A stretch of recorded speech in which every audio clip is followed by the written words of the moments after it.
প্রিয় দর্শক, যে ব্যক্তি আমলটি করবে সে আল্লাহর রহমতে ঋণ থেকে মুক্তি লাভ করবে এবং সুস্থ থাকলে সুস্থ অবশ্যই দমন হবে। এই আমলটি করার নিয়ম হলো ফজর এবং মাগরিবের পরে 7 বার এবং প্রত্যেক নামাজের পরে আপনি একবার পড়তে পারেন, তবে ফজর ও মাগরিবের নামাজের পরে 7 বার পড়লেই চলবে। পবিত্র হাদিস শরীফ আছে, হযরত মুআজ রাদিয়াল্লাহু তাআলা আনহু ঋণগ্রস্ত হয়ে পড়েন এবং কিছুতেই তার ঋণ পরিশোধ করতে পারলেন না। নিরুপায় হয়ে তিনি নবী করিম সাল্লাল্লাহু আলাইহি ওয়াসাল্লামের শরণাপন্ন হলেন। নবীজি মুআজ রাদিয়াল্লাহু তাআলা আনহুকে বললেন এই আমলটি করার জন্য।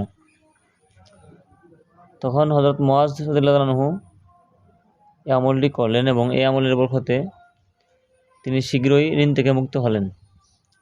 সুবহানাল্লাহ। এবং এই আমলটি প্রত্যেক নামাজের পর ও ঘুমানোর সময় কয়েকবার পড়লে উপার্জন বৃদ্ধি পায় এবং সৌভাগ্যশালী ও দরিদ্রতা দূর হয়। এছাড়াও ফজর এবং মাগরিবের পরে 7 বার পড়লে আল্লাহর রহমতে ঋণ মুক্ত হবে এবং শত্রু দমন হবে।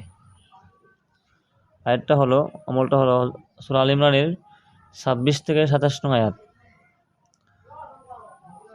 আয়াতটা এখানে দেওয়া আছে, আপনারা কোরআন শরীফের সূরা আল ইমরানের গিয়ে 26 থেকে 27 নং আয়াতটি মুখস্থ করে নেবেন এবং শিখে নেবেন। এখান থেকে শুধু আপনি নিয়মটা জেনে নেন, কারণ ভিডিও থেকে আপনি সূরাটা শেখা সম্ভব না। এটা 2 আয়াত হিসাব পর্যন্ত,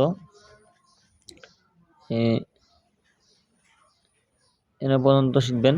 হিসাব পর্যন্ত থেকে এখান থেকে শুরু করবেন, কুলিল্লাহুম্মা থেকে শুরু করবেন হিসাব পর্যন্ত, এখন 2 আয়াত। তো এখান থেকে আপনি শিখতে পারবেন না ভিডিও থেকে, আমি সূরা নাম বলে দিলাম, আপনি সেখান থেকে শিখবেন। কোরআন শরীফ দেখে শিখবেন, সবচেয়ে ভালো হবে। তো আল্লাহ রাব্বুল আলামিন আমাদেরকে এই আমলটা করার তৌফিক দান করুক, যাতে আমরা এই আমলটা করে যারা ঋণগ্রস্ত আছি ঋণ থেকে মুক্তি হতে পারি। এছাড়াও এই আমলটি করলে আল্লাহর রহমতে আপনার সংসারের মধ্যে বরকত হবে এবং টাকা পয়সা আয় উন্নতি হবে। আমাদের সবাইকে আল্লাহ রাব্বুল আলামিন আমলটি করার তৌফিক দান করুক, আমিন। আসসালামু আলাইকুম ওয়া রাহমাতুল্লাহি ওয়া বারাকাতুহু।